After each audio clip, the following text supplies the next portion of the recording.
तो कैसे हो मेरे प्यारे साथियों। मैं हूं मिस्टर एक्स और आज आपके लिए एक और बहुत ही ज्यादा डरावनी और आप सभी के लिए बहुत ही ज्यादा जरूरी स्टोरी लेकर के आया हूं। अच्छा, आपने अपने जीवन में बहुत सारी हॉन्टेड स्टोरी सुनी होगी, साथ ही उसके अंत भी सुने होंगे। उन कहानियों के अंत सकारात्मक या नकारात्मक होते हैं। कुछ कहानियों के अंत अधूरे भी होते हैं, लेकिन हाँ, अंत जरूर होते हैं। अधिकतर भूतिया कहानियों या किस्सों में आपने यही सुना होगा कि भूत या तो इंसान का अंत कर देता है या फिर इंसान भूत का अंत कर देता है। जब इंसान भूत का अंत करता है तो वह किसी तांत्रिक, बाबा या किसी विद्वान सत्पुरुष का सहारा लेता है। कभी कभी उसके अंदर इतनी ताकत होती है कि वह खुद ही आत्मा या प्रेत को हरा देता है। ऐसा भक्ति और आस्था के चलते ही होता है। ठीक इसी तरह एक और तरीका है जिससे कि हम बुरी शक्तियों, ताकतों से बच सकते हैं। दोस्तों, भगवान ने जब बुरी शक्तियों बनाई तो उनसे सुरक्षित रहने के लिए भी कुछ ना कुछ अवश्य ही बनाया। उन्हीं में से आज एक ऐसी क्रिया के बारे में मैं बताने जा रहा हूं। वह बहुत ही साधारण सी क्रिया है और मेरे ख्याल से हर परिवार में वह क्रिया अवश्य ही होती होगी, लेकिन उसका सही तरीका क्या है वह आज मैं आपको बताने जा रहा हूं। और ये स्टोरी भी हमारे साथ कुछ समय पहले ही हमारे एक सब्सक्राइबर ने हमसे शेयर की है, जिनके रिश्तेदारी में ये घटना हुई थी। और जो भी साथी पहली बार मुझसे स्टोरी सुन रहे हैं वो आखिर तक स्टोरी में बने रहना। चलिए स्टोरी शुरू करते हैं। भाद्रपद की पूर्णिमा की रात थी। नोएडा की एक पोश कॉलोनी में अधिकतर घरों के आंगन में दीपक जल रहे थे। कुछ लोगों ने घर के बाहर भी दीपक जला रखे थे। कॉलोनी की गली से शर्मा जी अपनी कार से गुजर रहे थे जब उनकी नजर दीपक से होती रोशनी पर पड़ती है। उनके कानों में कुछ मंत्रों की आवाज भी गूंज रही थी।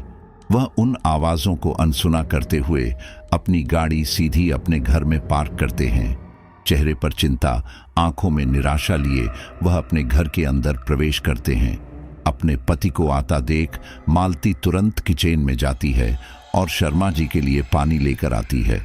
शर्मा जी एक घूंट पानी पीते हैं और कहते हैं, मालती, बहुत तेज सिर में दर्द हो रहा है, एक कप कॉफी बना दो। मालती हाँ में सिर हिलाकर किचन में चली जाती है। कुछ देर बाद वह वापस आती है और तुरंत पूछती है, क्या हुआ? आप आज ज्यादा ही परेशान लग रहे हैं। फैक्ट्री के काम का क्या हुआ? शर्मा जी चिंतित स्वर में कहते हैं, होना क्या था? जिसकी उम्मीद थी वही हुआ। कॉन्ट्रैक्ट हाथ से चला गया। अब अगले साल का इंतजार करना पड़ेगा। जो थोड़ा बहुत काम है उसी से गुजारा करना पड़ेगा। मुझे लगता है हमें मजदूर भी हटाने पड़ जाएंगे, वरना घर का खर्चा मुश्किल से ही चलेगा। मालती कहती है, लेकिन ऐसे कैसे? बच्चों के कॉलेज की फीस जानी है। दोनों बच्चों ने महंगे कॉलेज में एडमिशन तो ले लिया है, लेकिन उसका गुजारा नहीं कर पा रहे। शर्मा जी कहते हैं, अब बताओ मैं क्या करूं? मेरे हाथ बंधे हुए हैं। पिछले कुछ सालों से सब कुछ बहुत बुरा चल रहा है। जब से भाई साहब की डेथ हुई है ऐसा लग रहा है जैसे सब थम गया है। समझ नहीं आ रहा कैसे क्या करें। मालती शांत रहती है। तभी शर्मा जी थोड़ा उचक कर बैठते हैं और पूछते हैं, वैसे बाहर दिवाली क्यों मनाई जा रही है? मालती हैरानी से कहती है, क्या दिवाली? शर्मा जी कहते हैं, हाँ, मैंने कुछ घरों के आगे दीपक जले हुए देखे। कोई त्योहार है क्या? मालती कहती है, अरे वो कुछ पिंडदान वगैरह का कुछ चलता है ना, वह हो रहा है। मुझे भी नहीं पता क्या है। कुछ यही रीति रिवाज होते हैं, वही होंगे।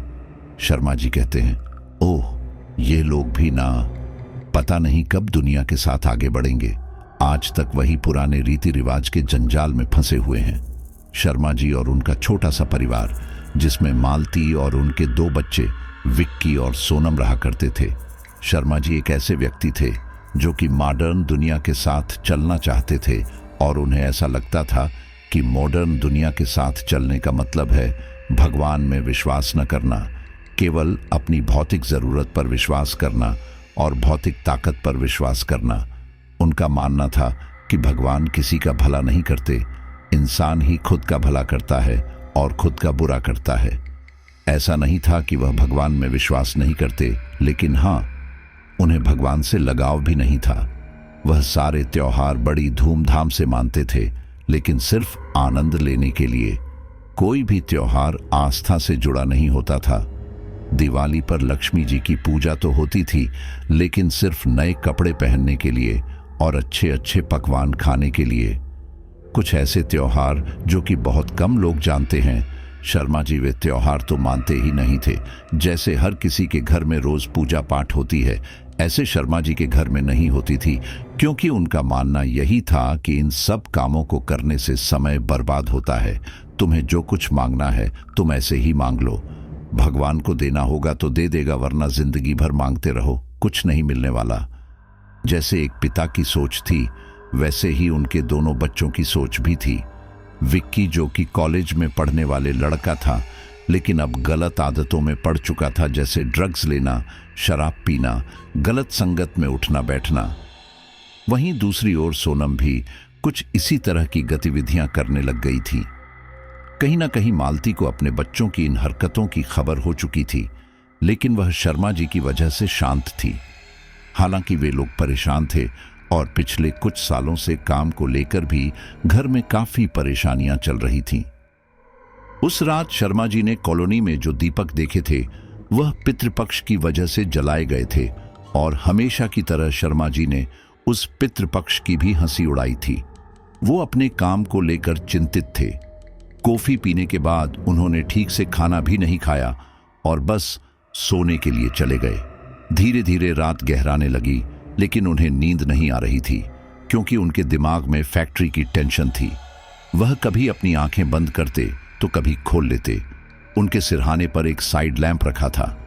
शर्मा जी कभी उस लैंप को जलाते तो कभी बंद कर देते। इस बीच एक पल जब उन्होंने लैंप जलाया, तब अचानक उन्हें दीवार पर किसी व्यक्ति की परछाई नजर आई। उस परछाई को देखकर शर्मा जी की आंखें फैल रह गई। डर के मारे उन्होंने तुरंत लैंप बंद कर दिया।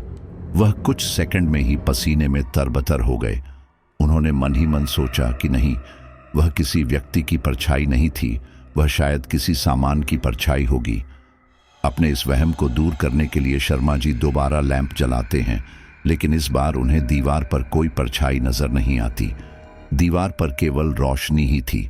शर्मा जी उठकर बैठ जाते हैं और सोचने लगते हैं, क्या सच में उन्हें कोई वहम था या सच में यहाँ कुछ दिखाई दिया था। शर्मा जी यह सोच ही रहे थे कि तभी उनका दरवाज़ा अपने आप खुलता है, जबकि उन्हें अच्छी तरह याद था कि वह दरवाज़ा लॉक करके सोए थे। दरवाज़ा थोड़ा सा खुल के रुक जाता है। शर्मा जी उठकर दरवाजे की तरफ जाते हैं। न जाने क्यों शर्मा जी को दरवाज़ा खोलते हुए डर लग रहा था। ऐसा उनके साथ जीवन में पहली बार हुआ था, वरना जो इंसान भगवान से नहीं डरता वह शैतान से क्या ही डरेगा। फिलहाल हिम्मत करते हुए शर्मा जी दरवाजा खोलते हैं। बाहर ड्राइंग रूम था, आसपास कोई भी नहीं था। शर्मा जी दोबारा कमरे में आकर दरवाजे को अच्छी तरह लॉक करके लेट जाते हैं। वहीं एक और विक्की अपने कमरे में ड्रग्स के नशे कर रहा था। वह अपने पूरे जोश में था, क्योंकि अगले दिन संडे था, इसलिए सुबह कोई उठाने वाला भी नहीं था। अचानक उसके कानों में आवाज आती है, पानी पानी। वह नशे से थोड़ा बाहर आता है, लेकिन उसे अपने कमरे में कोई भी नजर नहीं आता। विक्की को लगता है शायद वह ज्यादा नशे में है, इसलिए उसे ऐसे इल्यूजन आ रहे हैं। वह दोबारा नशा करके बिस्तर पर लेट जाता है। उसका सिर घूमने लगता है, लेकिन वह बहुत ही सुकून में था। वह कभी कभी अपनी आंखें खोलता और छत की तरफ देखता। इसी बीच विक्की को छत पर एक अजीब सा व्यक्ति नजर आता है, जिसकी आंखें गोल लाल और खोखली थी। चेहरे से खून टपक रहा था। शरीर के बाल पैरों तक लंबे थे। शरीर पूरी तरह से नग्न और छिला हुआ था। विक्की की नजर जैसे ही उस अजीब से प्राणी पर पड़ती है, वह घबराहट के साथ उठकर बैठ जाता है। विक्की को लगता है शायद यह नशे के कारण हुआ है। वह अपनी आंखें मसलते हैं और अपना सिर हिलाकर ऊपर की ओर देखता है। विक्की को अभी भी वह अजीब सा प्राणी नजर आ रहा था। विक्की उसको देखकर इतनी जोर से डर जाता है कि वह तुरंत अपने कमरे से भाग जाता है। कमरे से भागने पर उसका सिर दीवार से टकराता है और वह तुरंत गिर जाता है, जिससे उसके सिर में चोट लग जाती है। विक्की के गिरने पर काफी तेज आवाज हुई थी, जिससे घर के सभी मेंबर्स की आंख खुल जाती है। जैसे ही मालती और शर्मा जी बाहर आते हैं, तो अपने सामने वाले कमरे के बाहर देखते हैं कि विक्की बेहोश पड़ा है और उसके सिर से खून बह रहा है। ये देखते ही दोनों के पैरों के तले जमीन खिसक जाती है। मालती चिल्लाते हुए अपनी बेटी की तरफ दौड़ती है और उसे होश में लाने की कोशिश करती है। शर्मा जी भी घबरा जाते हैं। उन्हें समझ नहीं आता कि यह सब अचानक कैसे हुआ। तभी सोनम भी बाहर निकल कर आती है और वह भी चिल्लाती है, भैया भैया। शर्मा जी खुद को संभालते हैं और मालती से कहते हैं, विक्की को जल्दी से गाड़ी में लेकर आओ।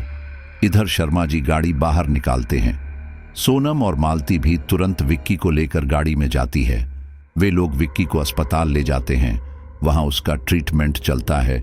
तब डॉक्टर बताते हैं, इस लड़के ने नशा किया था।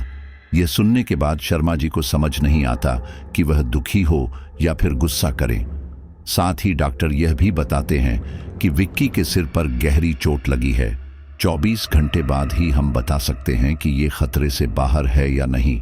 अगर 24 घंटे तक होश नहीं आया तो यह शायद कोमा में भी जा सकता है। यह सुनने के बाद तो शर्मा जी और मालती जी का बहुत ही बुरा हाल था। उन्हें समझ नहीं आ रहा था कि अब वह क्या करें। एक के बाद एक मुसीबत उनके सिर पड़ी हुई थी। उस दिन शर्मा जी और उनका परिवार पूरा दिन अस्पताल में ही रहते हैं। वे लोग ना कुछ खाते हैं ना पीते हैं और बस डॉक्टर के आने का इंतजार करते हैं। और किस्मत से विक्की को होश आ जाता है, लेकिन उसकी हालत अभी भी काफी नाजुक थी, इसीलिए डॉक्टर उसे कुछ दिन अस्पताल में रुकने के लिए कहते हैं। इधर विक्की की खबर सुनकर शर्मा जी को थोड़ी राहत महसूस हुई थी, लेकिन तभी उनके नंबर पर फैक्ट्री से फोन आ जाता है। उन्हें पता चलता है कि फैक्ट्री में शॉर्ट सर्किट की वजह से आग लग गई है, जिससे फैक्ट्री का काफी माल जल गया है। यह खबर सुनते ही शर्मा जी को जैसे हार्ट अटैक आने के लिए तैयार था, लेकिन भगवान की मर्जी कि वह उस समय संभल जाते हैं, लेकिन उन्हें काफी ज्यादा सदमा लगता है। वह मालती से कहते हैं, मालती तुम विक्की के पास ही रुकना, मैं फैक्ट्री से होकर आता हूं, वहां आग लग गई है। यह सुनते ही मालती तो बेहोश हो जाती है। शर्मा जी को समझ नहीं आता कि अब वह क्या करें, उधर फैक्ट्री में जाएं या इधर मालती को संभाले। लेकिन मालती अस्पताल में थी, इसलिए सोनम कहती है, पापा आप फैक्ट्री में जाओ, मैं मम्मी का ध्यान रखती हूं। तुरंत ही नर्स आ जाती है और मालती को भी एडमिट कर लिया जाता है। मालती का बीपी बहुत ज्यादा लो चुका था। शर्मा जी जब अपनी फैक्ट्री में जाते हैं तो फैक्ट्री का हाल देखकर उन्हें भी बहुत रोना आता है। वह जैसे तैसे करके बचे हुए माल को बाहर निकलवाते हैं। पुलिस भी आ जाती है, दमक्कल की गाड़ियां आ जाती हैं। शर्मा जी को यह सब कुछ एक बुरे सपने के जैसा लग रहा था। उन्हें यकीन ही नहीं हो रहा था कि उनकी जिंदगी अचानक से इस तरह पलट जाएगी।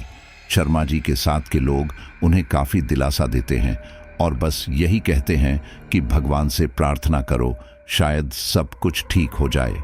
फैक्ट्री का मामला निपटाकर शर्मा जी वापस अस्पताल आते हैं। लगभग 2-3 दिन बाद उनका बेटा विक्की भी अस्पताल से डिस्चार्ज हो जाता है, लेकिन जब वह अपने घर वापस आते हैं तो उन्हें अपने घर में एक मनहूसियत सी लग रही थी। घर में सीलन की बदबू आ रही थी। ऐसा लग रहा था जैसे बरसों से इस घर की सफाई नहीं हुई है। दीवारों पर चटक आ गई थी। घर काटने को दौड़ रहा था। शर्मा जी घर में प्रवेश करते ही मालती से कहते हैं, मालती घर में अजीब सी स्मेल आ रही है, तुम समय निकालकर सफाई कर देना। मालती को भी ऐसा ही लगता है। वह हाँ में सिर हिलाकर अपने कमरे में चली जाती है। वह शाम का समय था जब ये सब लोग अपने घर लौटे थे। उस दिन खाना ना बनता है ना कोई खाता है। भला ऐसे हालातों में किसको ही भूख लग रही थी। रात लगभग 11 बजे करीब मालती सबके लिए चाय बना लेती है। सभी लोग ड्राइंग रूम में बैठे हुए थे, बस विक्की अपने कमरे में आराम कर रहा था। शर्मा जी की नजर दीवारों पर पड़ती है। वह कहते हैं, मालती हमने अभी पिछले महीने ही तो पेंट कराया था, घर में इतनी जल्दी चटक कैसे आ गई, बारिश भी नहीं हुई। मालती भी एक नजर पूरे घर पर मारती है। वह कहती है, सही कह रहे हो, लगता है पेंट ठीक नहीं था। शर्मा जी कहते हैं, चलो जो भी है। अच्छा मैं ये कह रहा था, कल मैं बैंक जाऊंगा इंश्योरेंस के पैसे के बारे में बात करने, तुम अपने मायके चली जाना, हो सके तो भाई साहब से थोड़े बहुत पैसे ले आना। मालती कहती है, हमने उनके पहले के पैसे ही नहीं लौटे हैं, अब उनसे और पैसे कैसे मांगे? शर्मा जी कहते हैं, हाँ जानता हूं, लेकिन तुम तो देख रही हो ना, फैक्ट्री का नुकसान तो भरना पड़ेगा। वैसे मैंने काफी मजदूरों को आने के लिए मना कर दिया है। वे लोग आपस में बातें कर ही रहे थे कि तभी उन्हें विक्की के कमरे से जोर जोर से की हंसने की आवाज आने लगी। वह आवाज बहुत ही डरावनी और खौफनाक थी। सुनने में तो ऐसा ही लग रहा था जैसे विक्की की आवाज है, लेकिन आवाज भारी होती जा रही थी। वो हंसी की आवाज सभी लोगों का ध्यान अपनी ओर खींचती है। मालती घबरा कर उठती है और कहती है, यह तो विक्की की आवाज है, उसे क्या हुआ? सभी लोग एक साथ विक्की के कमरे में जाते हैं तो देखते हैं कि विक्की बिस्तर पर खड़ा है और अपने हाथ ऊपर करके जोर जोर से हंस रहा है। उसके चेहरे में एक अजीब ही चमक आ रही थी, एक शैतानी चमक, जिसे देखकर शर्मा जी कुछ देर के लिए चौंक जाते हैं। मालती तुरंत अपने बेटे के पास जाकर उसके पैर पकड़ती है और उसे नीचे बैठने के लिए कहती है, लेकिन विक्की में बहुत ताकत आ गई थी। वह बार बार जोर जोर से हंसे ही जा रहा था। मालती अपने बेटे के पैर को नीचे धकेलते हुए कहती है, बेटा क्या हुआ? बेटा। शर्मा जी भी अपने बेटे को शांत करने की कोशिश करते हैं, लेकिन विक्की बुरी तरह से हंस रहा था। हंसते हुए उसकी आंखें बड़ी होती जा रही थीं और फिर देखते ही देखते विक्की के मुंह से खून बहने लगता है, लेकिन उसकी हंसी बंद नहीं होती। तभी मालती हैरानी से कहती है, जी इसे क्या हो गया? हमारे बेटे को क्या हो गया? मालती बुरी तरह घबरा चुकी थी। विक्की कंट्रोल में नहीं आ रहा था। तभी शर्मा जी खुद बिस्तर पर खड़े होकर उसे धक्का देकर बिस्तर पर गिरा देते हैं और विक्की बेहोश हो जाता है। सोनम भागकर पानी लेकर आती है और विक्की के चेहरे पर छिड़कती है। विक्की को तुरंत होश भी आ जाता है, लेकिन वह जैसे ही अपनी आंखें खोलता है, उसकी आंखें देखने में बहुत ही डरावनी लगती हैं। विक्की की आंखों की काली पुतली पहले से बड़ी हो गई थी, जो देखने में अलग ही पता चल रही थी। मालती और शर्मा जी एक दूसरे को देख रहे थे, लेकिन कुछ बोल नहीं रहे थे, क्योंकि उन्हें विक्की का चेहरा भी खौफनाक लग रहा था। शर्मा जी अपनी बेटे से पूछते हैं, तू ठीक तो है? तुझे क्या हो गया था? इस पर विक्की एक शैतानी मुस्कुराहट के साथ कहता है, कुछ भी तो नहीं। तुम लोग यहां क्यों आए हो? जाओ, मुझे आराम करने दो। इस बार विक्की की आवाज विक्की की थी ही नहीं। अब तो मालती, सोनम और शर्मा जी बुरी तरह घबरा जाते हैं। उन्हें समझ ही नहीं आता कि उनके बेटे के साथ यह क्या हो रहा है।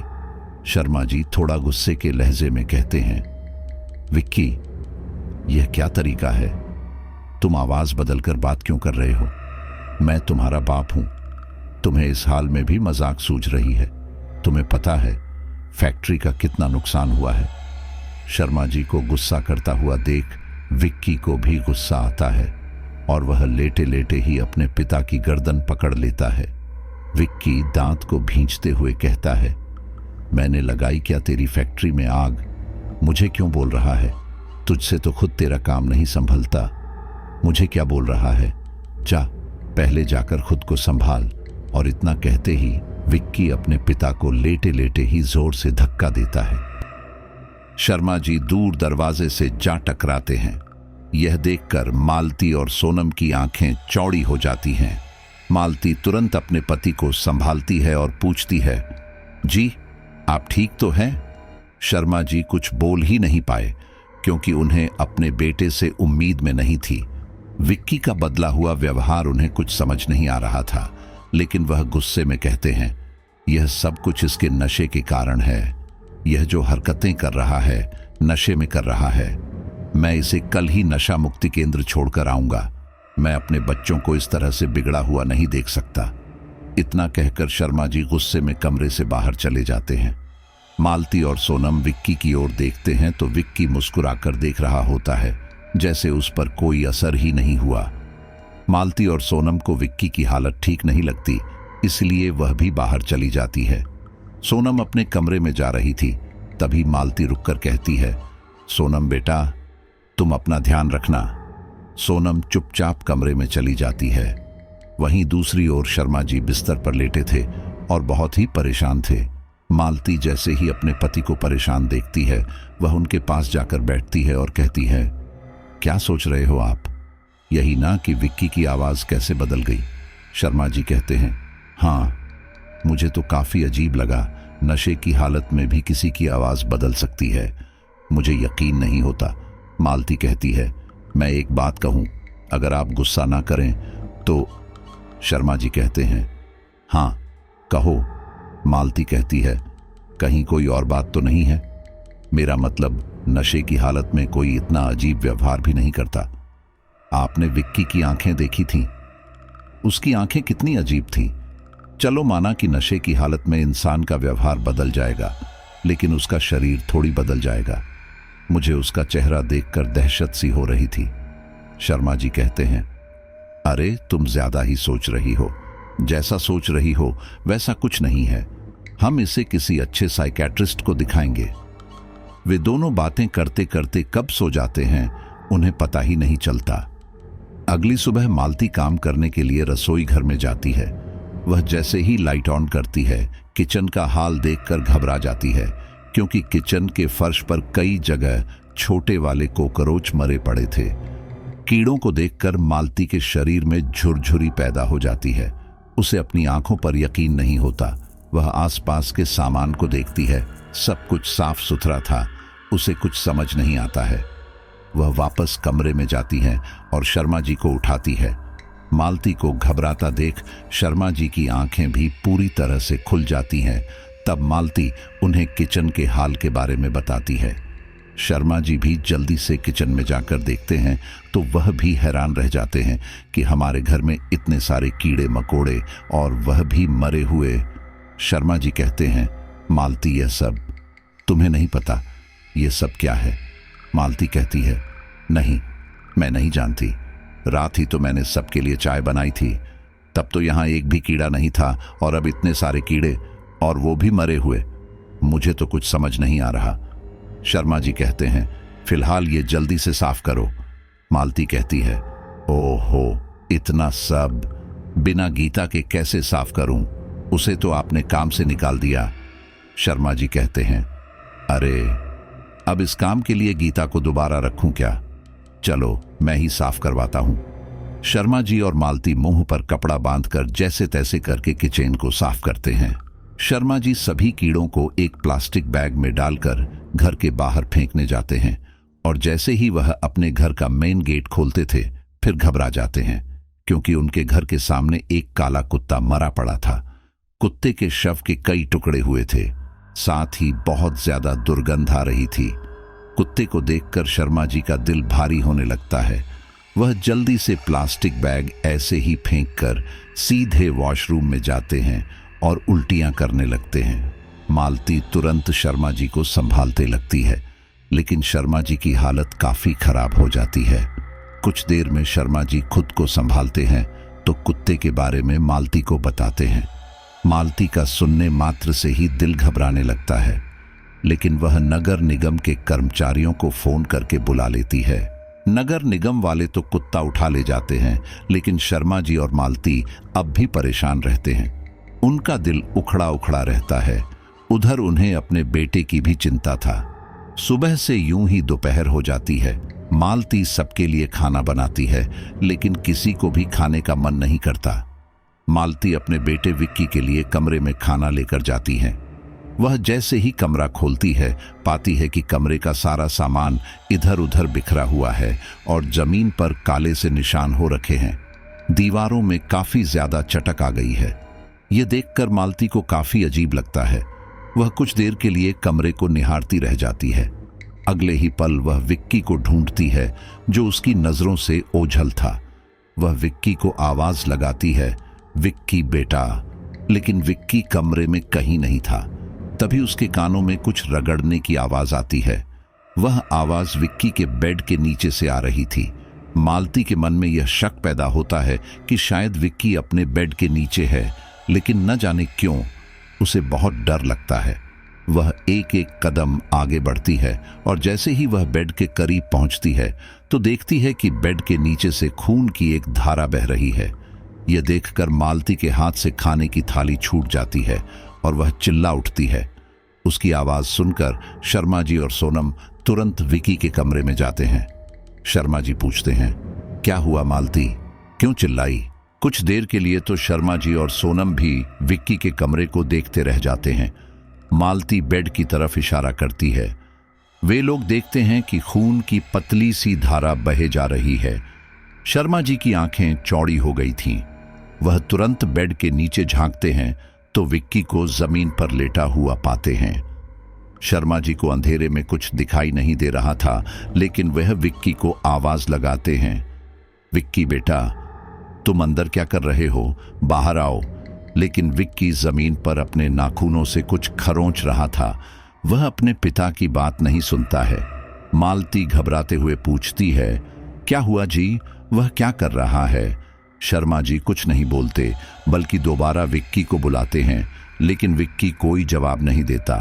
शर्मा जी हिम्मत करके अपना हाथ बेड के नीचे डालते हैं ताकि विक्की को बाहर खींच सके, लेकिन वह जैसे ही विक्की को पकड़ते हैं, विक्की उनके हाथ पर काट लेता है, जिससे कि शर्मा जी की भी चीख निकल जाती है। वह तड़पते हुए अपना हाथ बाहर निकालते हैं। उनकी हथेली से खून निकलने लगा था और आस्तीन भी खून से भीग चुकी थी, क्योंकि अंदर विक्की खून में लथपथ था। खून देखकर तो सभी घबरा जाते हैं। शर्मा जी हकलाते हुए कहते हैं, मालती, मालती, हमारा बेटा मुसीबत में है, इस बेड को धक्का दो। फिर सोनम, शर्मा जी और मालती तीनों मिलकर बेड को थोड़ा खिसकाते हैं। वे देखते हैं कि विक्की अभी भी जमीन पर उल्टा लेटा हुआ है और अपने नाखून से जमीन को खुरचने की कोशिश कर रहा है। विक्की की हालत देखकर तीनों का मुंह खुला रह जाता है। विक्की पूरी तरह से खून में लथपथ था।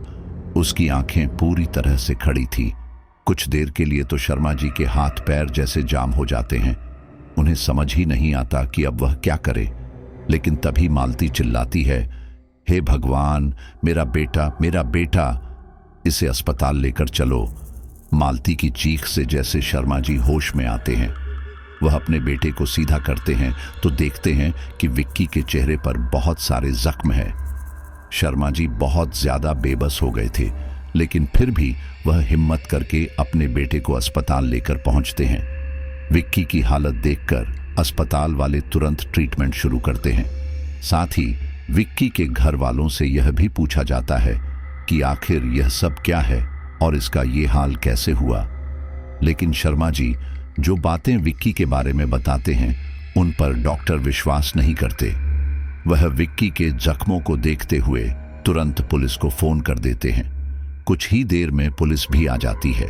जब वह विक्की के घर वालों से पूछताछ करती है तो विक्की के घर वाले सब कुछ सच बताते हैं, लेकिन पुलिस वालों को यकीन ही नहीं आता, क्योंकि वे लोग तो अजीबोगरीब बातों पर विश्वास ही नहीं करते।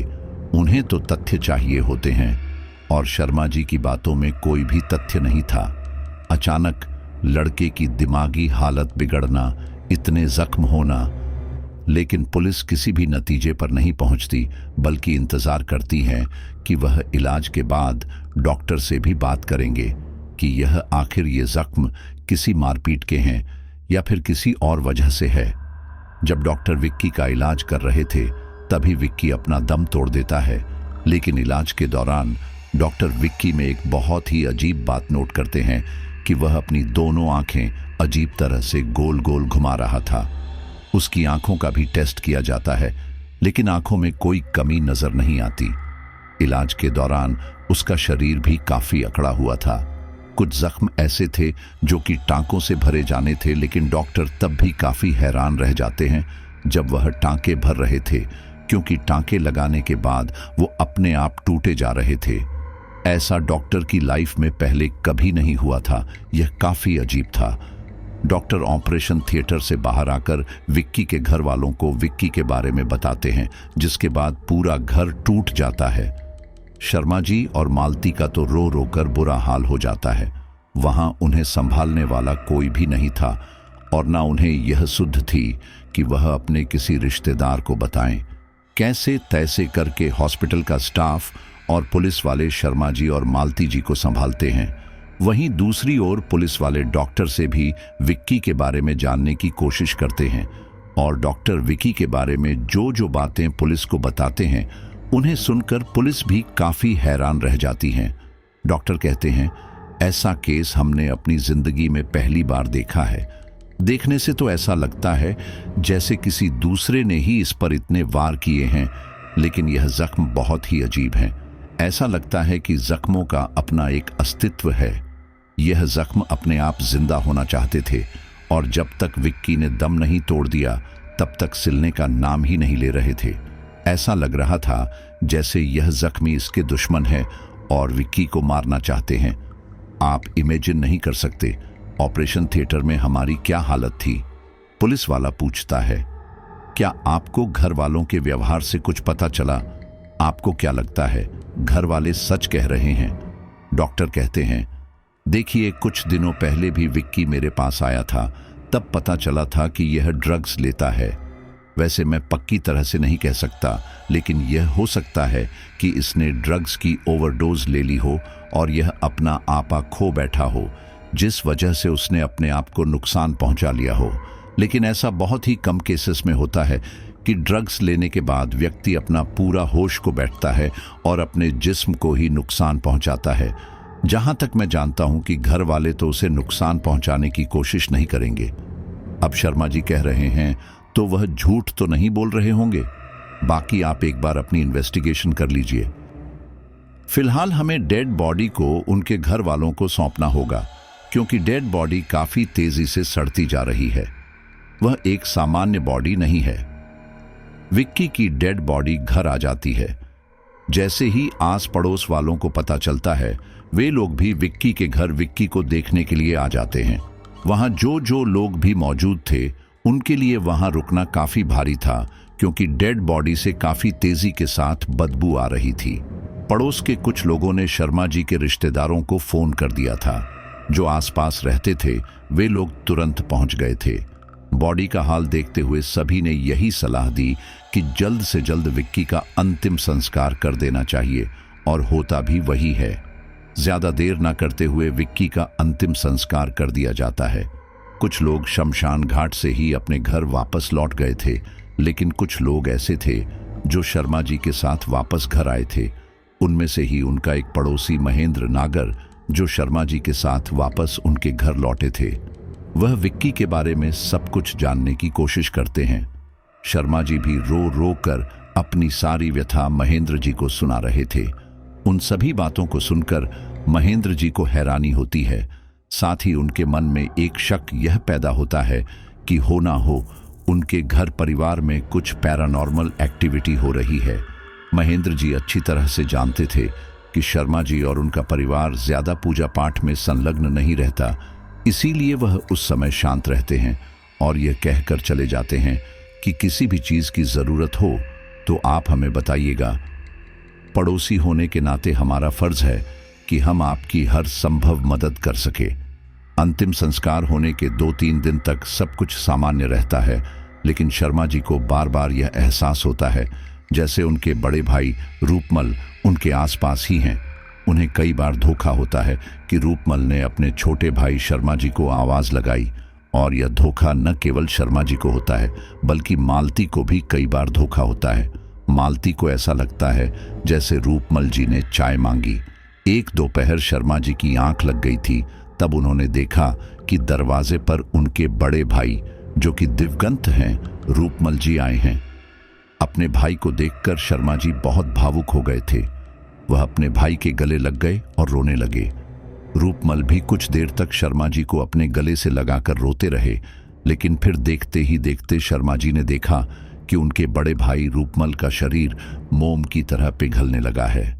यह देखते ही शर्मा जी नींद से जाग उठे। उस समय मालती शर्मा जी के करीब ही बैठी थी। इस तरह अचानक शर्मा जी को उठता देख वह भी घबरा जाती है और पूछती है, क्या हुआ?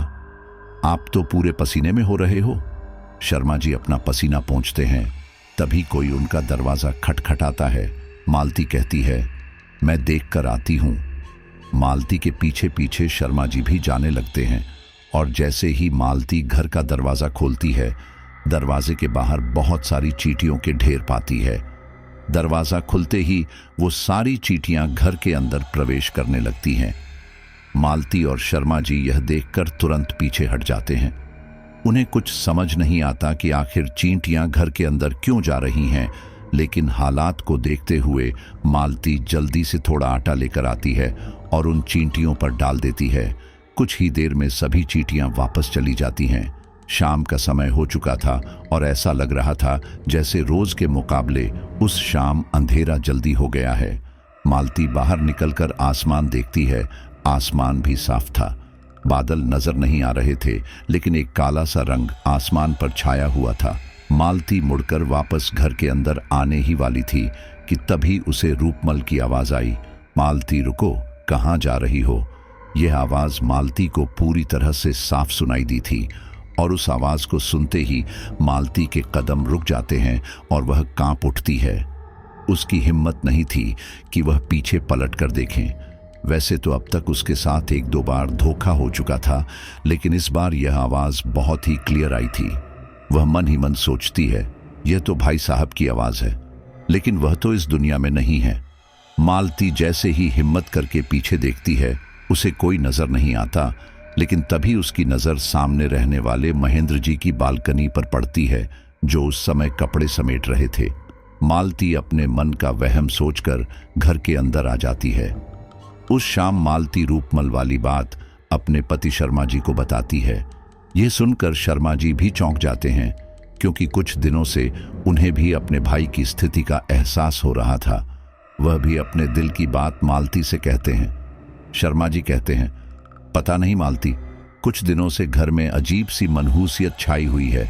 बार बार भाई साहब की याद आती है और इस तरह से भाई साहब का धोखा होना मुझे कुछ अजीब ही लग रहा है। मालती कहती है, पता नहीं, हमारे घर को किसी की नजर तो नहीं लग गई। शर्मा जी कहते हैं, अरे लोग कहते तो हैं नजर को, लेकिन तुम्हें लगता है नजर सच होती है? मालती इस बात पर चुप हो जाती है। रात का खाना खाकर सभी लोग सो जाते हैं। उसी रात महेंद्र जी अपनी पत्नी के साथ बालकनी में खड़े होकर शर्मा जी के परिवार के बारे में बात कर रहे थे। रात का लगभग 12 बज गया होगा। महेंद्र जी विक्की के बारे में काफी अफसोस जता रहे थे कि तभी उन्हें शर्मा जी के घर के ऊपर बहुत सारी चीलें उड़ती हुई नजर आई। शुरुआत में तो 1 या 2 चील ही आई, लेकिन धीरे धीरे कम से कम 20 से 25 चीलों ने शर्मा जी के घर को घेर लिया।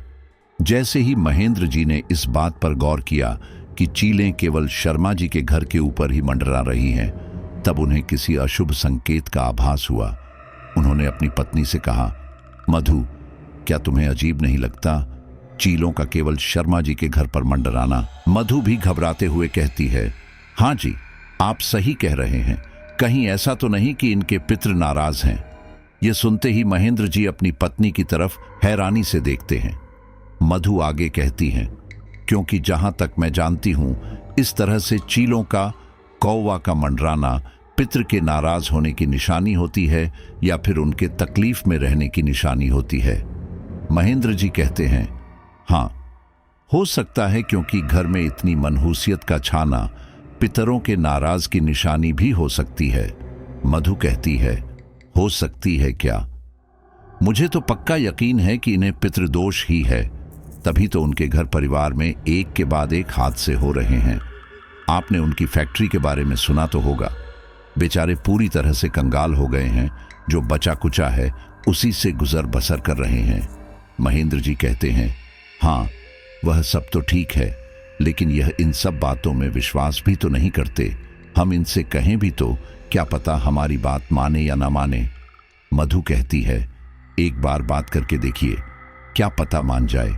जब इतनी परेशानी में है तो हो सकता है हमारी बात पर यकीन करके पितृदोष का निवारण भी कर ले। महेंद्र जी कहते हैं, ठीक है, मैं मौका मिलते ही इस बारे में बात करूंगा। महेंद्र जी को अगले दिन मौका नहीं मिलता। उन्हें समझ नहीं आता कि वह आखिर किस बात को मौका बनाकर शर्मा जी के घर जाएं, और इसी तरह पूरा दिन कशमकश में निकल जाता है। वह अगली रात में फिर से शर्मा जी के घर पर चीलों का झुंड देखते हैं, और यह उनके लिए कोई साधारण बात नहीं थी। कुछ दिन बाद विक्की की 13वीं थी। महेंद्र जी फैसला करते हैं कि जब वह 13वीं में जाएंगे तो पितृदोष के बारे में तभी बात कर लेंगे। वहीं दूसरी ओर शर्मा जी के घर में एक एक करके अनहोनी घटती जा रही थी। जो घटना विक्की के साथ हो रही थी अब सोनम के साथ होने लगी थी, लेकिन सोनम के साथ थोड़ी अलग तरीके से हो रही थी। वह गुमसुम रहने लगी थी, खाना पीना सब छोड़ दिया था, अपने आप में ही बड़बड़ाती रहती थी। उसकी माँ को समझ नहीं आ रहा था कि सोनम के साथ क्या परेशानी है। पहले तो लगा शायद विक्की की वजह से इस तरह का व्यवहार कर रही है, लेकिन मालती और शर्मा जी इतने भी नादान नहीं थे कि वह सोनम के व्यवहार को समझ ना पाए। शर्मा जी ने मालती से कहा भी कि हमें इसे किसी साइकेट्रिस्ट को दिखा देना चाहिए, लेकिन मालती ने कहा, आप ये कैसी बातें कर रहे हैं? हमने विक्की को भी यही सोचकर टाल दिया था और अब सोनम भी। मुझे तो कुछ और ही बात लगती है। शर्मा जी पूछते हैं, कुछ और बात? क्या बात लगती है? मालती कहती है, कुछ तो अजीब, मेरे समझ नहीं आ रहा कि कैसे, क्या बताऊं, लेकिन यह सब कुछ सामान्य नहीं है। देखिए, इससे पहले कि सोनम का हाल भी विक्की के जैसा हो और हम अपनी दूसरी औलाद भी खो दें, उससे पहले आप कुछ कीजिए। मालती और शर्मा जी वैसे ही परेशान थे और उसी रात महेंद्र जी एक बार फिर अपनी बालकनी में खड़े थे। उस रात उन्हें ठीक से नींद नहीं आ रही थी। वह बार बार अपने कमरे से बालकनी में जाते, बालकनी से कमरे में जाते। फिर रात के लगभग 2 बजे पता नहीं क्यों वह भी काफी बेचैन हो गए थे। अचानक उनकी नजर शर्मा जी की बाउंड्री की दीवार पर जाती है। वहां उन्हें एक व्यक्ति खड़ा हुआ नजर आता है। यह देखकर उन्हें हैरानी होती है। अंधेरे में महेंद्र जी को ठीक से कुछ दिखाई नहीं देता, क्योंकि उस व्यक्ति का चेहरा दूसरी ओर था, लेकिन वह काफी कोशिश करते हैं कि देख सके।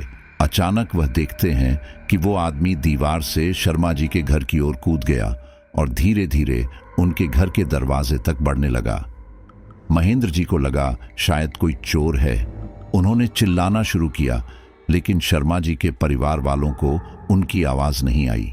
हालांकि उनकी आवाज अन्य पड़ोसियों को भी आवाज नहीं जा रही थी, लेकिन उनकी पत्नी मधु ने उनकी आवाज सुन ली है। वह तुरंत बालकनी में आई और पूछा, क्या हुआ?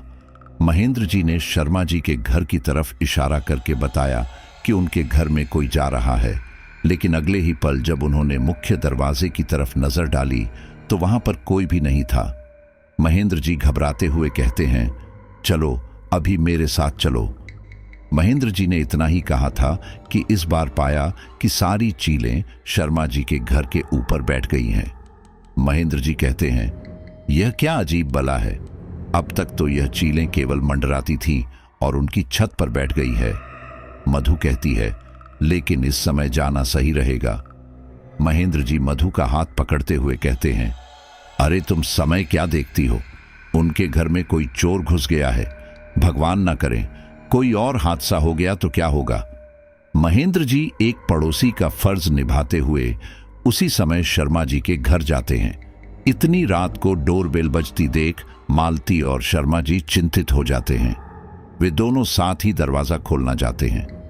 दरवाजे पर महेंद्र जी और उनकी पत्नी को देखते ही शर्मा जी हैरानी से पूछते हैं, अरे महेंद्र जी, आप, वह भी इतनी रात को? महेंद्र जी कहते हैं, जी शर्मा जी, मैंने अभी किसी को आपके घर में जाते हुए देखा। कोई दीवार से कूद गया। यह सुनते ही शर्मा जी घबरा जाते हैं। क्या हमारे घर में कोई चोर था? महेंद्र कहते हैं, यह तो मुझे नहीं पता, लेकिन आप ध्यान रखो, मैंने अभी उसे देखा। अचानक ही वह मेरी नजरों से ओझल हो गया। शायद उसने मेरे चिल्लाने की आवाज सुन ली थी। महेंद्र जी जब बात कर रहे थे तो वह बार बार शर्मा जी की छत की ओर देख रहे थे। शर्मा जी को लगता है कि हो सकता है इन्होंने छत पर जाते हुए देखा हो, इसलिए शर्मा जी भी छत की ओर देखते हैं तो वह हैरान रह जाते हैं, क्योंकि अनगिनत चीलें उनकी छत पर बैठी हुई थीं। मालती भी छत की तरफ देखते ही रह जाती है और उसका मुंह खुला रह जाता है। शर्मा जी घबराते हुए कहते हैं, यह सब क्या है? इतनी सारी चीलें। शर्मा जी तुरंत अन्य घरों की तरफ देखते हैं जहां पर एक भी चील नहीं थी। महेंद्र जी कहते हैं, जी शर्मा जी, यह चीलें तो कल भी आपके घर के ऊपर मंडरा रही थी और आज तो बैठी हुई है। मालती की आंखों में आंसू आ जाते हैं। वह शर्मा जी से कहती है, यह सब क्या हो रहा है? हमारे घर में कीड़ों का निकलना और इस तरह के पंछी जानवरों का मेरे तो कुछ समझ नहीं आ रहा। मालती को परेशान होता देख मधु कहती हैं, अरे आप परेशान क्यों होती है मालती जी, हम बैठकर बात कर सकते हैं। मालती मधु के चेहरे को देखने लगती है। फिर शर्मा जी सभी को घर में लेकर जाते हैं। तब मधु कहती है, देखिए हमें विक्की की मौत का बहुत अफसोस है और हम आपकी फैक्ट्री के बारे में भी जानते हैं। आपके परिवार में होते एक के बाद एक हादसों को सुनकर हमें भी बहुत बुरा लग रहा है। ये जो कुछ हो रहा है इन सब के पीछे शायद पितृदोष हो सकता है। पितृदोष का नाम सुनकर मालती हैरानी से शर्मा जी की तरफ देखती है तो शर्मा जी कहते हैं, मतलब? मधु बताती है, देखिए दरअसल पितृदोष एक तरह का ऋण माना जाता है जो कि कर्मों से जुड़ा हुआ होता है। अगर कोई यह ऋण नहीं चुका पाता है तो फिर उसकी आने वाली पीढ़ी को यह पितृदोष लगता है। पितृऋण कई तरह के होते हैं, जिनमें पितृऋण, स्वयं का ऋण, मातृ ऋण, पत्नी ऋण, पूर्वजों का ऋण, पुत्री ऋण, जालिमाना ऋण और संबंधी का ऋण शामिल है। इन सभी ऋणों के परिणाम भी अलग अलग होते हैं। किसी भी व्यक्ति के कर्मों के आधार पर पितृदोष लगता है और यह दोष केवल उसे ही नहीं बल्कि कई पीढ़ियों तक प्रभावित करता है। पितृदोष के चलते परिवार में अक्सर लड़ाई झगड़े होते रहते हैं और क्लेश का माहौल रहता है। दोष के चलते जातक को संतान की हानि होती है। आपके घर का हाल देखकर तो यही लगता है जैसे आपको पितृदोष लगा हुआ है। देखिए, बुरा मत मानना, लेकिन आप लोग पूजा पाठ में संलग्न नहीं रहते हो और अभी 2-2.5 साल पहले आपके भाई साहब का देहांत भी हुआ था। मरे हुए लोगों का श्राद्ध करना जरूरी होता है, तो हो सकता है आपके पूर्वज नाराज हो। मालती और शर्मा जी शांति से मधु की बात सुनते रहते हैं। कहीं ना कहीं उन्हें भी मधु की बात ठीक ही लगती है। मालती कहती है, तो फिर उस दोष को दूर करने के कोई उपाय नहीं है क्या? मधु कहती है, हाँ, आपको अपने पूर्वजों का पिंडदान करना होगा, इससे उनकी नाराजगी दूर हो जाएगी।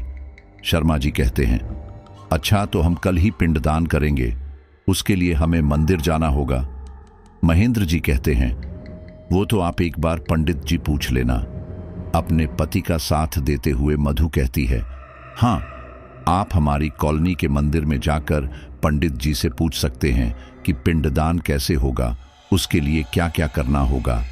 आप कहें तो कल मैं उनको आपके घर ले आऊं। मालती हाँ में सिर हिलाते हुए कहती है, जी जी बिल्कुल। मधु और महेंद्र जी वापस अपने घर चले जाते हैं। वहीं दूसरी ओर शर्मा जी अपनी पत्नी मालती से कहते हैं, मालती, मुझे लगता है महेंद्र जी की बात बिल्कुल ठीक है। मुझे सपने में भाई साहब दिखाई देते हैं और कई बार मैंने उनका बहुत भयानक रूप देखा है। तुम्हें याद है उस दिन हमने अपने दरवाजे पर चींटियों को देखा था? मालती कहती है, हाँ। तो शर्मा जी कहते हैं, उस दिन मुझे सपने में भाई साहब दिखाई दिए थे और वो मुझे दरवाजे पर ही दिखे थे। मैंने उन्हें गले से भी लगाया था, लेकिन वह पिघलने लगे थे और जमीन पर बह गए। फिर जैसे ही हम बाहर गए तब हमने वहां पर चींटियों का झुंड देखा। यह सब इत्तेफाक नहीं है और कहीं ना कहीं हमारे विक्की पर भी शायद इस पितृदोष का असर हुआ है। हमें पंडित जी से मदद लेनी होगी। सारी रात यूं ही बैठे बैठे बीत जाती है। दिन निकलता है। महेंद्र जी और मधु एक नई उम्मीद के साथ पंडित जी के पास जाते हैं और उन्हें शर्मा जी के घर के बारे में बताते हैं। शर्मा जी के बारे में पंडित जी ने सुना तो था, लेकिन वह इतना जानते नहीं थे क्योंकि शर्मा जी मंदिर में बहुत कम आते थे। लेकिन वह मधु और महेंद्र जी के कहने पर शर्मा जी के घर जाने के लिए तैयार हो जाते हैं।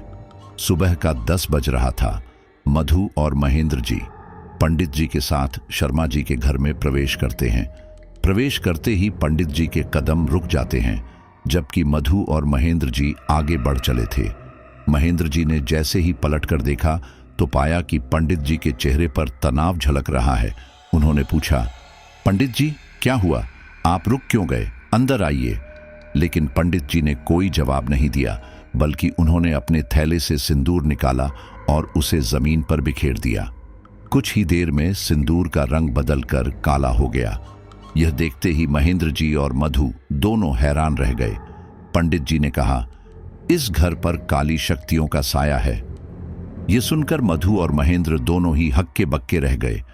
पंडित जी आगे बढ़े और उन्होंने शर्मा जी से मिलने के लिए कहा। शर्मा जी भी बाहर आ ही गए थे। उन्होंने तुरंत पंडित जी से आशीर्वाद लिया और उन्हें सोफे पर बैठने के लिए कहा। पंडित जी चुपचाप घर के चारों तरफ देखते रहे। वह घर की एक एक दीवार को देख रहे थे, घर में रखे सामान को देख रहे थे। उनकी नज़र में घर का हर सामान पुराना, धूल से जमा और सड़ा हुआ नजर आ रहा था। फिर वह कुछ मंत्र पढ़ते हैं तो उनके लिए सब कुछ सामान्य हो जाता है। वह कहते हैं, शर्मा जी, आप कब से इसी तरह इस घर में रह रहे हैं? शर्मा जी कुछ समझ नहीं पाए। वह बोले, जी पंडित जी, क्या मतलब? मैं समझा नहीं। पंडित जी कहते हैं, अरे समझोगे कैसे?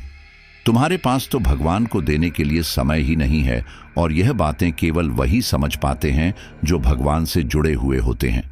पंडित जी की इन बातों पर शर्मा जी शर्म से अपनी नजर नीचे कर लेते हैं। पंडित जी कहते हैं, लेकिन देर आए दुरुस्त आए। अब मेरी बात ध्यान से सुनो। तुम्हारे घर पर न केवल पितृदोष लगा हुआ है बल्कि काली शक्तियों का भी वास हो रखा है। और यह बात बहुत पुराना नहीं है, हाल फिलहाल की ही है। कुछ दिनों पहले ही काली शक्तियों ने तुम्हारे घर पर कब्जा कर लिया है और कहीं ना कहीं इसकी वजह पितृदोष भी है। अभी कुछ दिन पहले ही पितृपक्ष चालू हुआ है। जब पितृपक्ष चालू हो जाता है तब देवगण की शक्तियां शिथिल हो जाती हैं और बुरी काली शक्तियां अपने उरूज पर होती हैं। ऐसे में अगर किसी के भी पितृ नाराज है तो उस पर काली शक्तियों का साया बहुत जल्द असर करता है, या यूं कह सकते हैं कि इन पितृपक्ष के दिनों में काली शक्तियां एक ऐसा घर, ऐसा परिवार, ऐसा व्यक्ति ढूंढते हैं जिन्हें वह बहुत आसानी से अपने कब्जे में करे। अगर उन्हें कहीं भी शैतानी हरकतों वाला कोई घर या भगवान से दूरी वाला कोई घर, परिवार मिल जाता है तो वो काली शक्तियां उन पर बहुत आसानी से कब्जा कर लेती हैं। जैसे कि तुम्हारा ही घर, तुम हमेशा पूजा पाठ से दूर रहे, इसलिए काली शक्तियां बहुत आसानी से तुम्हारे घर में प्रवेश कर पाईं। साथ ही तुम्हारे पितृ भी तुमसे नाराज है क्योंकि तुमने उनका श्राद्ध नहीं किया। अगर मैं गलत नहीं हूं तो तुम रूपमल के छोटे भाई हो, है ना? शर्मा जी हाँ में सिर हिलाते हैं। पंडित जी कहते हैं, रूपमल बहुत अच्छा व्यक्ति था। मुझे अच्छी तरह याद है, वह पितृपक्ष में अपने पूर्वजों का श्राद्ध अवश्य करता था। हालांकि बार बार भी श्राद्ध की आवश्यकता तो नहीं होती, लेकिन पितृपक्ष में हमारे पूर्वज धरती पर आते हैं, उनका तर्पण किया जाता है, उन्हें भोग लगाया जाता है। वह हमारी आस में ही इस धरती पर आते हैं क्योंकि रूपमल हमेशा अपने पूर्वजों को खुश रखते थे, इसीलिए उन पर कोई भी बड़ी मुसीबत नहीं आई। लेकिन उनके जाते ही सब कुछ बिखर गया। इसकी एक वजह तो यह भी है कि तुमने अपने पूर्वजों का ध्यान नहीं रखा। पितृपक्ष चल रहा है, ऐसे में हमें अपने पूर्वजों को खुश करने के लिए उनकी पसंद के पकवान बनाने चाहिए, उनका पिंडदान करना चाहिए। लेकिन यह सब तो दूर, तुम तो भगवान से प्रार्थना तक नहीं करते।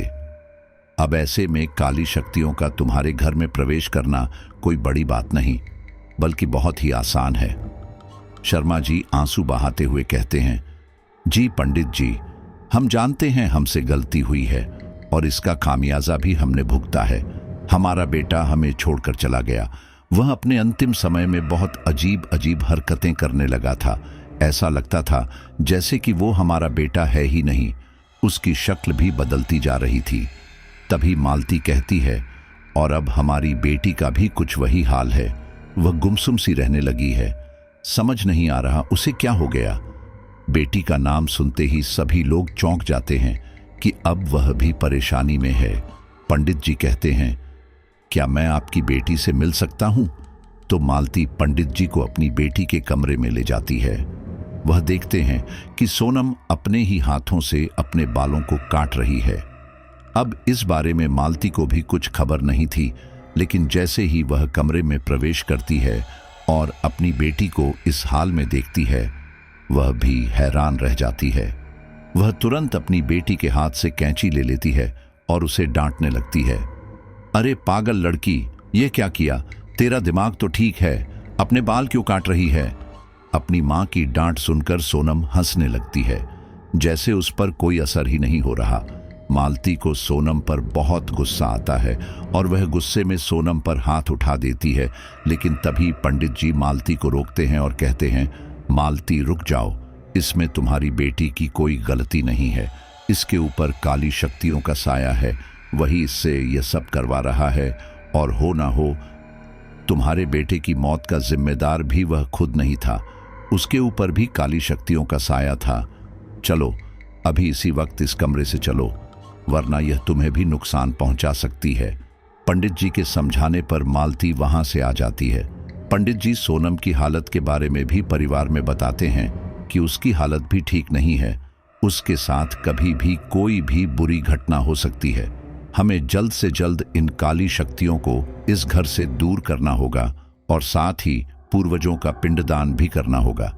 हालांकि रूपमल तो अपने पूर्वजों का पिंडदान करते ही थे, लेकिन खुद रूपमल का पिंडदान नहीं हुआ था, क्योंकि रूपमल अविवाहित व्यक्ति थे।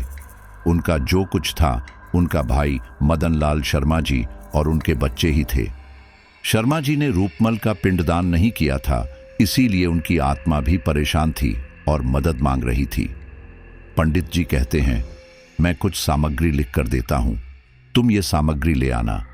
हम कल ही गया जाएंगे और वही नदी किनारे इनका पिंडदान करेंगे, क्योंकि पिंडदान के लिए गया सबसे पवित्र स्थान है। तभी शर्मा जी कहते हैं, लेकिन कल तो मेरे बेटे की 13वीं है, क्या हम कल के बाद चल सकते हैं? पंडित जी कहते हैं, हाँ बिल्कुल, लेकिन ज्यादा देर ना हो, क्योंकि पितृपक्ष जल्दी समाप्त भी होने वाला है। हमें इस पक्ष के अंदर ही यह कार्य करना होगा, अन्यथा तुम्हारा घर पूरी तरह से बर्बाद हो जाएगा। शर्मा जी यह सब जानने के बाद काफी घबरा चुके थे। उनके सिर में दर्द होने लगा था। वह दवाइयां ले रहे थे, लेकिन कोई फायदा नहीं हो रहा था। जैसे तैसे करके वे लोग विक्की की 13वीं भी निपटाते हैं और उससे अगले दिन सभी लोग गया के लिए निकल जाते हैं। शर्मा जी ने वह सभी सामग्री खरीद ली थी जो कि श्राद्ध में जरूरी होती है। गया पहुंचने के बाद वह फल्गु नदी के किनारे एकांत वातावरण को चुनते हैं। पंडित जी शर्मा जी से कहते हैं, देखिए, अब मैं श्रद्धा की प्रक्रिया शुरू करने जा रहा हूं, जिसके अंतर्गत हम तर्पण और पिंडदान दोनों करेंगे। जैसा मैं बताते जाऊं, आपको वैसे ही करना है। पंडित जी कुछ मंत्रों का उच्चारण करते हैं और शर्मा जी को पीछे पीछे बोलने के लिए कहते हैं। शर्मा जी ठीक वैसा ही करते हैं। आज मैं कश्यप गोत्र में उत्पन्न रूपमल अश्विन महीने के कृष्ण पक्ष तिथि को अपने बड़े भाई रूपमल के निमित्त उनकी श्राद्ध तिथि पर इच्छा, सामर्थ्य और श्रद्धा के अनुसार तर्पण, श्राद्ध और ब्राह्मण भोजन कराऊंगा। इसके बाद पंडित जी ने तर्पण हेतु एक बड़ी परात में शुद्ध जल, गंगा जल, दही, दूध, काले तिल, चावल, शहद और कुछ पुष्प डालते हैं। पंडित जी ने शर्मा जी से कहा, बेटा, हम पितृ तर्पण के साथ साथ देव तर्पण भी करेंगे। तर्पण का मतलब होता है भोजन को या इस जल को अर्पित करना। इसके बाद पंडित जी शर्मा जी से दुर्वांकुर के जरिए एक क्रिया करवाते हैं, जिसमें उन्हें यह मंत्र बोलना पड़ता है, ओम भूर्भुवः स्वः ब्रह्मा विष्णु रुद्रेभ्य तृपयामि। शर्मा जी इस मंत्र को 7 बार बोलते हैं। उसके बाद पंडित जी आरशी तर्पण करवाते हैं और इसके लिए एक अन्य मंत्र बताते हैं।